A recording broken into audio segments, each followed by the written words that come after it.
مسلمانوں کی نا ایک تعداد لڑتے لڑتے لڑتے لڑتے دور چلے گئی. تاتاریوں نے قید کر لیا. 4 مسلمان تھے, تبلیغ کرنے گئے, جنگ کرنے گئے, جہاد کرتے کرتے کافروں سے لڑتے لڑتے تاتاری قوم میں چلے گئے. وہ قید کر لیے گئے تو سزائے موت کا حکم ہوا. 4 بزرگ تھے, سزائے موت کا حکم ہوا تو تاتاری بادشاہ جو تھا وہ بڑا خلاف تھا, بڑا سخت مخالف تھا مسلمانوں کے. اس نے کہا کہ ان کو جب پھانسی دینا نا مسلمانوں کو تو میرے سامنے دینا. اب 4 عالم ہے, 4 صوفی ہے, سفید داڑیاں, سر پہ امامے. پھانسی کا وقت آیا تو جو پھانسی گھاٹ ہے وہ ایک ہے, چاروں کو کٹھے پھانسی نہیں ہو سکتی. ایک کو کہا کہ ایک ایک کر کے ان کو پھانسی دو.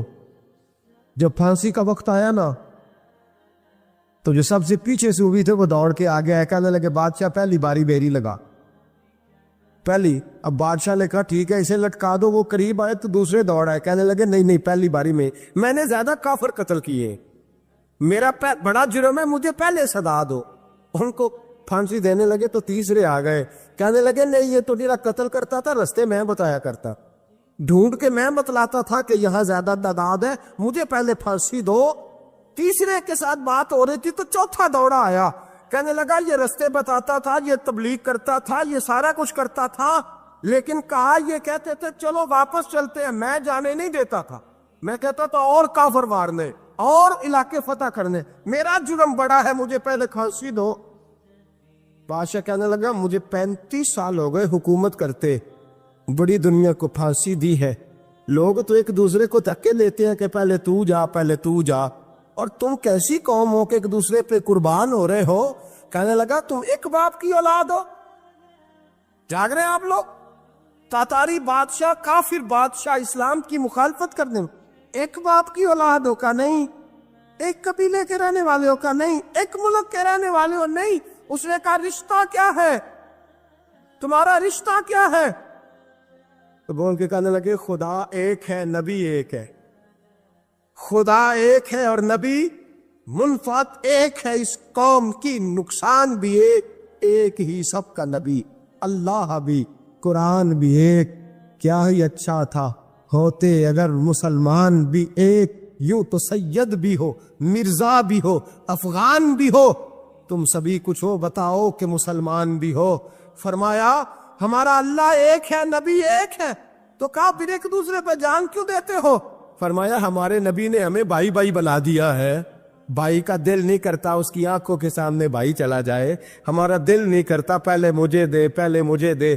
بادشاہ کہنے لگا تمہارا جذبہ مجھے متاثر کر گیا, جاؤ میں تم چاروں کو آزاد کرتا ہوں, تمہیں آزاد کرتا ہوں. میرے دوستو یہ رنگ تھا, دیکھیں نا, یہ اس ترتیب نظام دیکھا نا, اس فلک نے پہلی بار دیکھا, اس زمین نے پہلی بار. اور میرے حضرت صاحب فرمایا کرتے تھے زمین تڑپ کے روئی, اس نے پہلی دفعہ دیکھا. حضرت ابو عبیدہ بن جراح نے میدان بدر کے اندر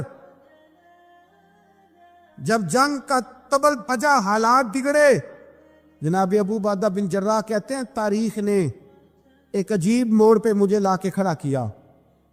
آپ فرماتے ہیں میرے لیے اللہ نے جو آزمائش رکھی وہ سب سے بڑی رکھی.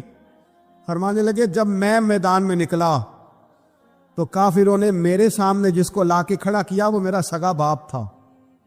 اب فرماتے ہیں اب مشکل بن گئی, عشق تیاگ دو میں ایک برابر, تے عشق دا سیک بدھیرا, اگ تے ساڑے ککھ تے کانے, تے عشق ساڑے تن میرا, تے اگ دا دارو می تے پانی, کوئی دسے ہیں عشق دا دارو کیڑا, بلے شاہ تھے کچھ بھی نہیں بچدا جتھے عشق ہوران دا ڈیرا.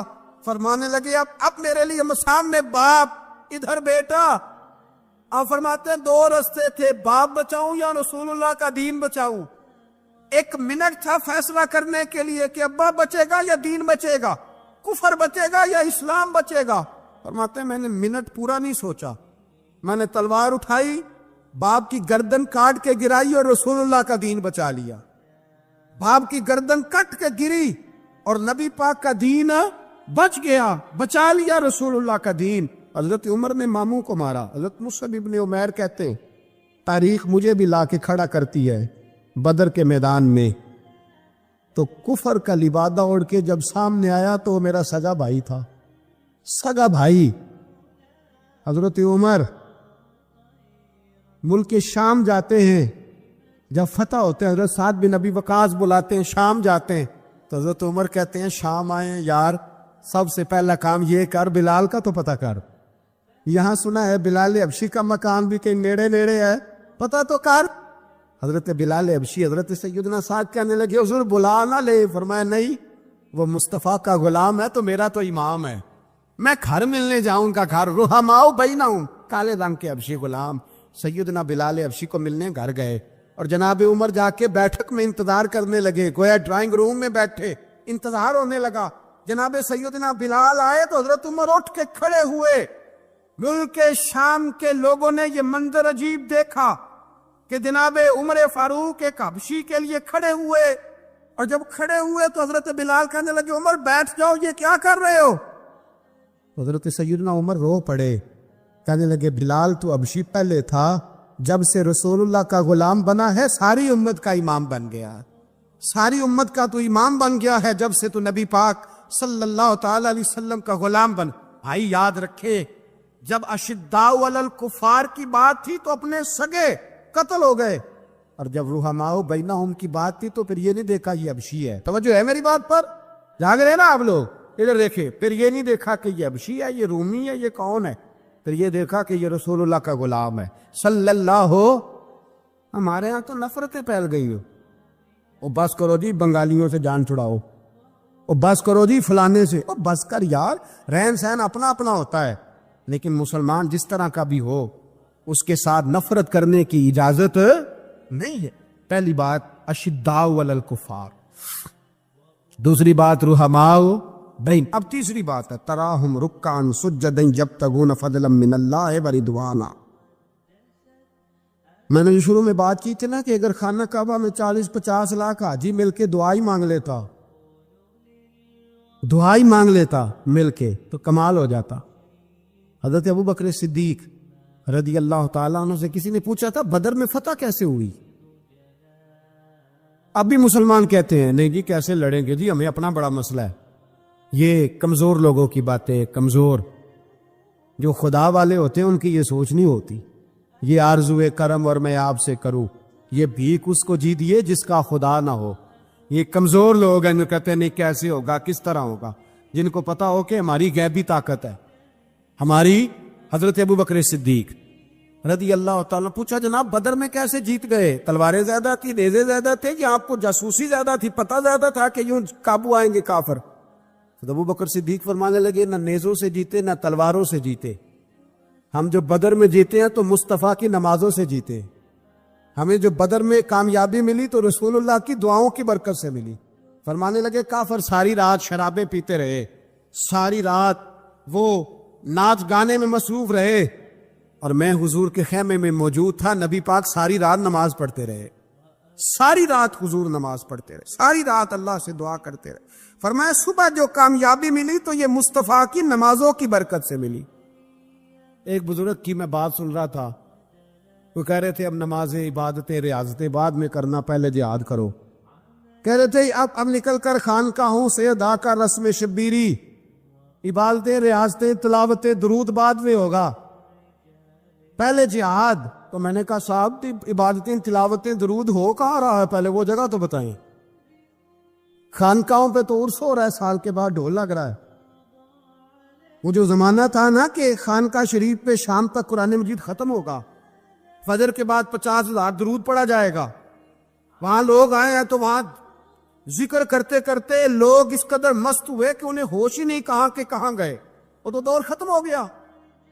اب کہاں ہے خانقاہ میں؟ اب تو نظر نیاز رہ گئی، ختم شریف رہ گیا، عرس پاک رہ گیا، باقی تو معاملہ ختم ہے۔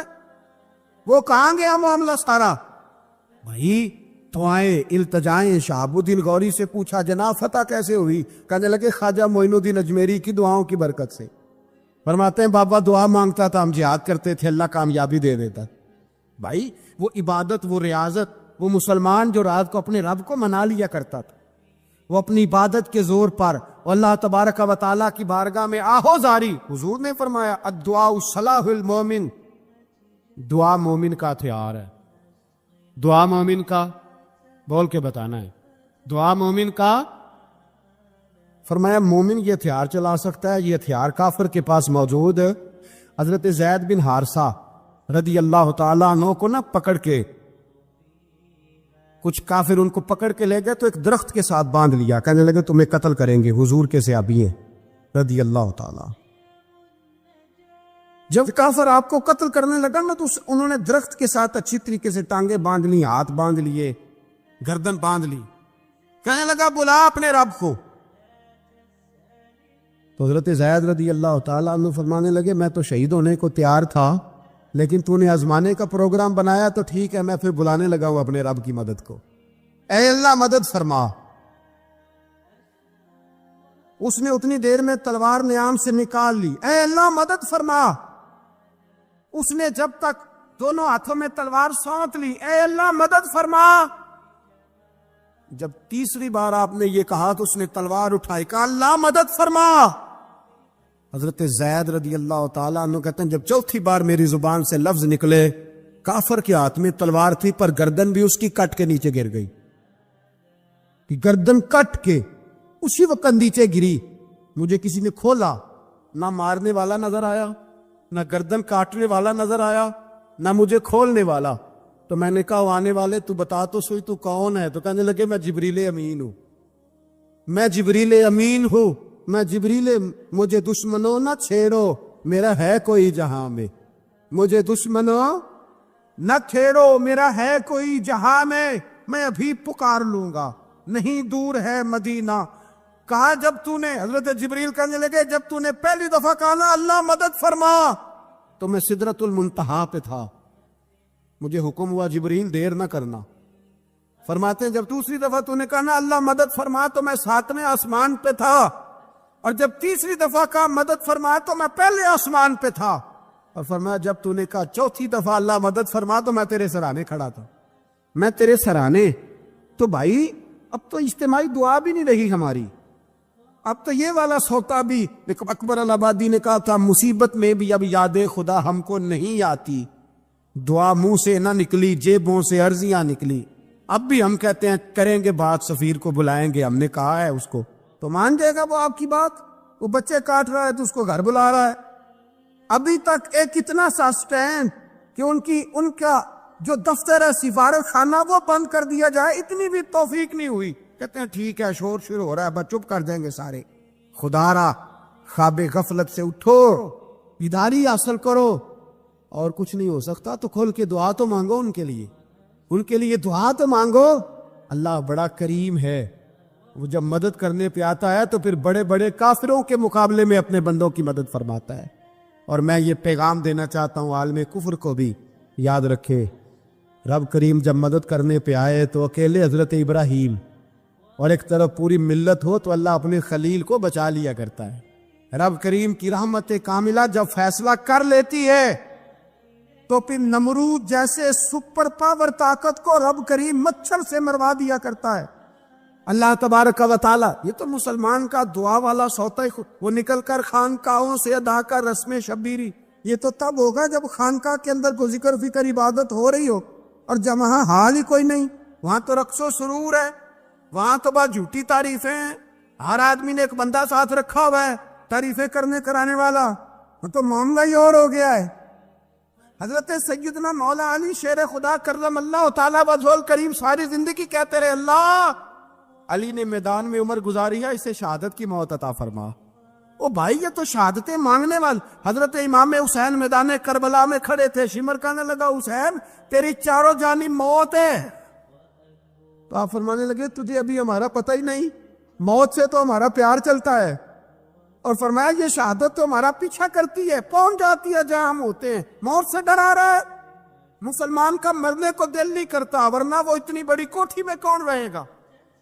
مرنے کو دل اس لیے نہیں کرتا کہ وہ جو 6 کروڑ 10 کروڑ ڈالر لوٹ کے رکھے ہیں، مر گئے تو کھائے گا کون؟ وہ فقیر فاقہ مست تھے، ان کا گھر ہی کوئی نہیں تھا، ان کے بینک بیلنس ہی کوئی نہیں تھے، وہ کہتے تھے گھر ہمارا ہے وہ جو ہمارے رب نے تیار کیا ہوا ہے، ہمارا بینک بیلنس ہے وہ جو ہمیں جنت میں جا کے ملے گا۔ ان کا تو یہ کھاتا ہی کوئی نہیں تھا، اس لیے وہ شہادت کی۔ حضرت عمر بن جموع رضی اللہ تعالیٰ عنہ میدان احد میں 4 بیٹے لے کے آئے۔ کتنے بیٹے؟ بول کے بتائے۔ 4 بیٹے لے کے عمر بن جموع آئے،